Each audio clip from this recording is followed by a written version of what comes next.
ولما تم من حمله على الراجع 9 أشهر قمرية، وآن للزمان أن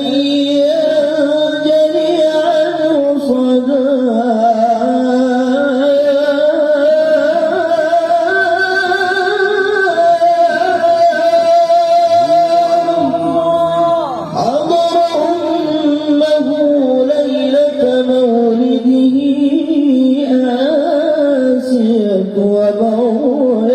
في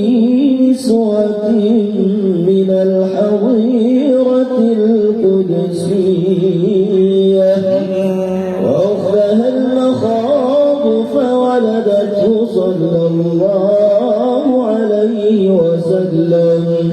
نورا يتلألأ